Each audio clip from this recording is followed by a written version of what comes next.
Hi, my name is Joanna Whitney. I am an intuitive artist and a student of natural law. And I just had an intuitive thought that I should talk more about that for a minute. The reason I say a student of natural law is because um, really I work for God. But that's such a loaded topic that I say I'm a student of natural law instead because that seems more sort of generic in a way. But really, I do work for God, the non-denominational type of God, meaning that I work for the highest good of all concerned. Um, and natural law underscores that because it's really spiritual law. So it boils down to the golden rule, which is to do unto others as we would have others do unto us, which is complex. It seems simple, but when you have to apply it to today's world, it is very complex and requires intuition. So I could say also that as a student, well, I say I'm an intuitive artist right in the beginning. So what that means is that I do not use my ego as much as possible in my work, and I do drawings that I just use. Basically, I just use a mishmash of color or lines to derive the topic of my work, and then I read it afterward. So that's a form of automatic drawing that was invented by the Surrealists, or probably wasn't invented by them. It was probably discovered by them, and it's probably been used for centuries in other ways in other cultures.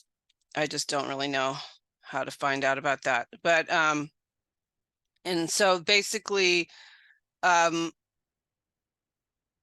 my source belief is that for myself anyway, I'm here to help groups of people to work together um as free individual people um working together and remaining free as they work together. So that's why I state it the way I state it. Um, and I do believe that the creator wants each individual person to be free because we were created that way. And we're in a big war about that, whether the globalist, whatever the hell they are, reptilian psychopaths or whatever, not, I don't really think they're human, honestly, are going to continue to rule over us, or whether we're going to learn how to be self-governing but still work together. And so right now I'm going through the formal consensus book because it has proven itself to be a very good way to get a group consensus. And I want to look at that word consensus for a moment, not using the dictionary, just to look at consent, us, we consent together. It does probably require some compromise in a certain way, but I would say it's more like it's more like the waves in an ocean, right? So we're all individual waves, but together we make up the ocean. Each wave is different, but we are all together in the ocean. So that's how I look at it. Like, I feel like there is a way for us to be our unique self and also work together. However, it does require certain things of us that the media, internet, television has programmed out of us, like patience. It does require patience. Um, it requires, looking deep within yourself, maybe meditating to learn how to become spiritually flexible, to be able to accommodate each voice and be able to allow the spiritual aspect to be the mixer, basically. You know, you don't come up with an answer immediately. You hash it out, and then you take 24 hours or more to make a decision. So that allows the etheric aspect of humanity to come in and work it out for everyone. So yeah, that's what I'm really doing here. That's what this is all about and why I'm doing it. And I noticed I hadn't done one for 9 days. So I was like, wow, I'm falling back on my commitment. So I'm on chapter 2, page 55, and this is going to be interesting. I haven't really figured out how I'm going to do this, but I'm just going to read these. These are like what we're doing right now is we're looking at creating a founding document for a group.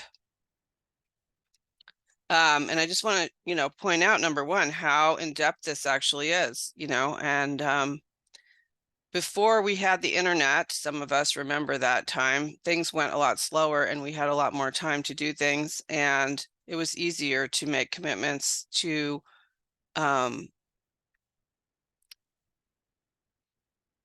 things we cared about, putting down roots. This is kind of like the root system of a group, and it is very important. So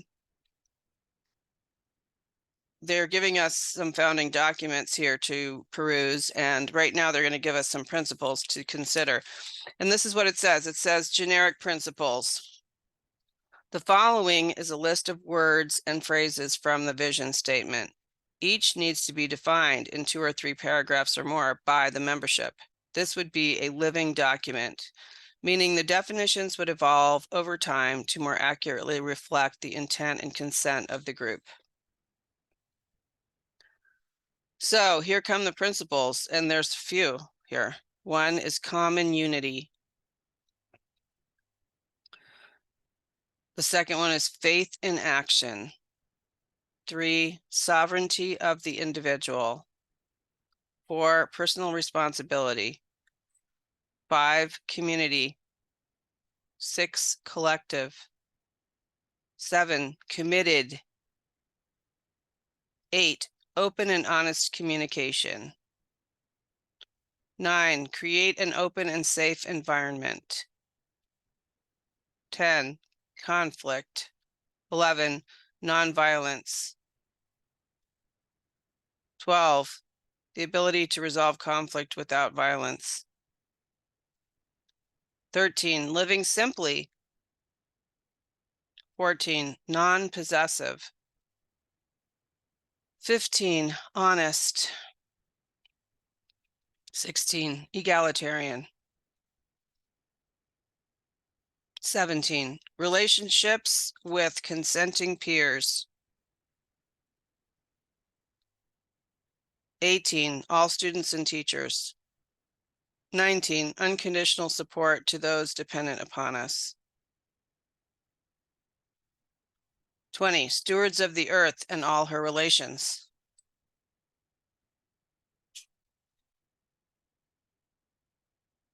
21, sustainable systems.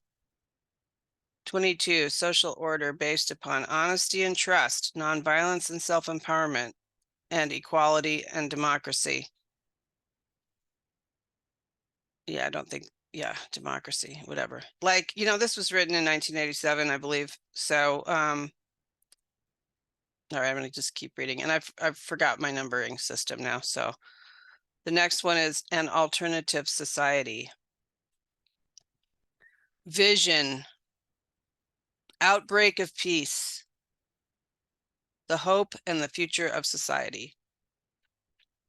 So, back when this was written, it was more of the left type of people that would be interested in this. But as you notice, there was a lot of talk about sovereignty and individual freedom, because it was the elite globalist, probably the Tavistock Institute, that figured out how to switch the roles of the red and the blue so that the blue became crazy lunatics and the red became peace and patriots, peaceful, sovereign patriots.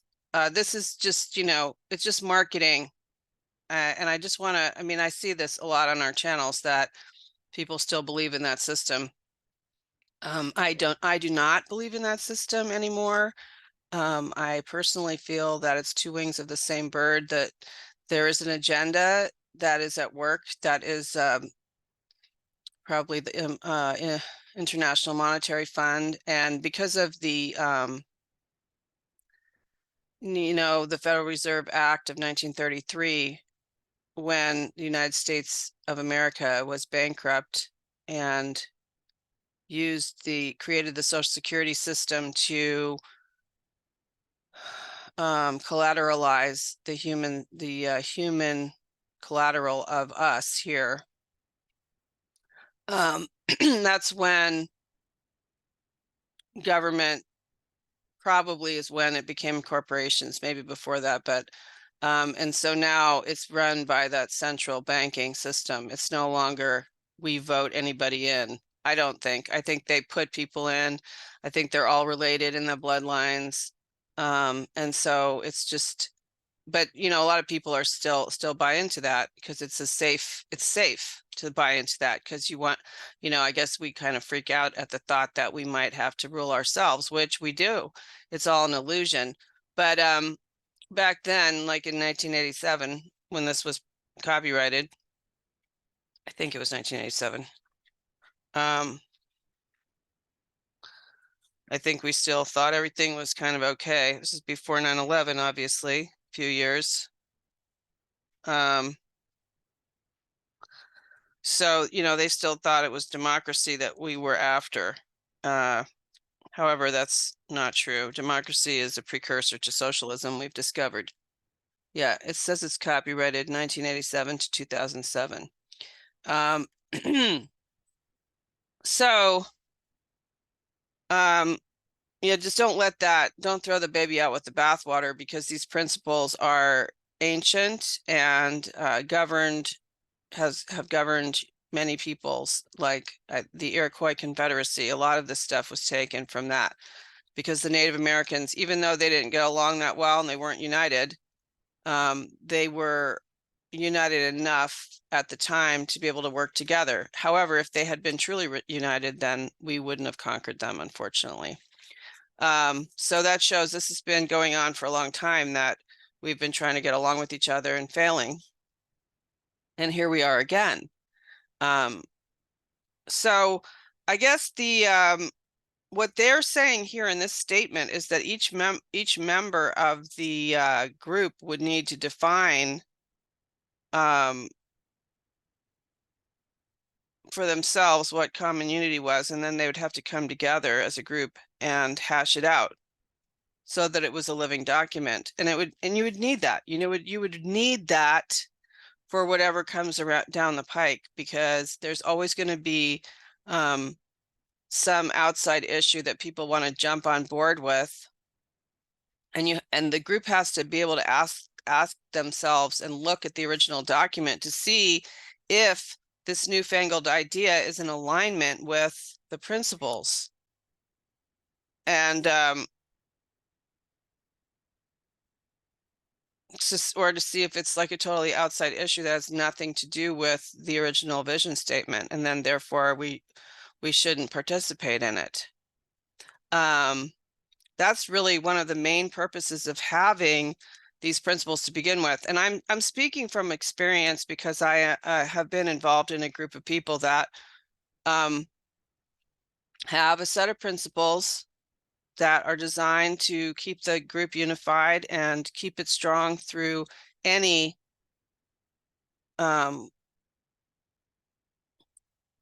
storm or event that could destroy it. And the group on the whole has chosen not to use those principles, and it is destroyed at this point. Pretty much it has been destroyed. But we could get it back, but it would require that a small group of people would have to decide, would have to commit to it again. And then they would have to be willing to do the things that a group has to be willing to do. Show up face to face, probably once a week, pretty much, and talk to each other, socially talk to each other and talk to each other about serious matters and review the original documents, and not fall for shiny fool's gold. Really go in depth, so in this list of principles that each member of the group would have to probably define these, or maybe pick 10 that are important to the group, and then define them together as a group, which would take some time, patience, but it would bond each individual person together. And that's really inevitably what we're talking about. I mean, the globalist agenda has succeeded, but we could always reverse it at any time, but they've succeeded in basically showing us that we don't need community at all. We just need to wander off by ourselves and play on our phones to pass the time. Just indulge in total distraction. But what we end up with is we're alone and we're dependent on them. So what we would have to do is we would have to, what I would have to do, me personally, is I'd have to pray to God for power to put my need for immediate gratification and feeling immediate flood of dopamine aside, and then for the highest good. And then I would use that muscle, that spiritual muscle, to rebuild my ability to be flexible and accepting of every point of view. And I'm not perfect, believe me. Just yesterday, I was at the New Earth potluck, and there was somebody there that really pissed me off, and I got really annoyed.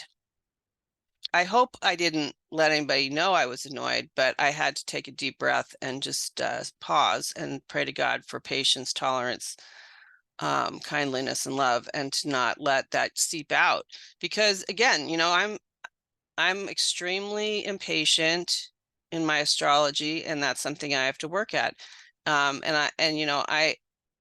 talking about these principles, but I'm also not perfect at them, and I have to work really hard at them, and I have to try not to let myself spew on social media, which I do. I do sometimes spew on social media, and social media to me is like one of the most divisive globalist Tavistock Institute products that was created. And so, I just think this is like something that we all work at one step at a time, one day at a time, and prayerfully, and trying to have the highest good be the goal. So after we go through all these principles, which I'm not sure, am I going to go through them? I think I have gone through them already, but I might go through them next time, go through a few or something. The next chapter is about generic nonprofit bylaws, which, I wouldn't recommend doing nonprofit bylaws. I would suggest using them as a private membership association bylaws, and the only reason you would need nonprofit bylaws would be if you wanted a bank account. But I don't think we would really need that, and we could get it a different way through a trust, probably. That's probably what I'll be talking about.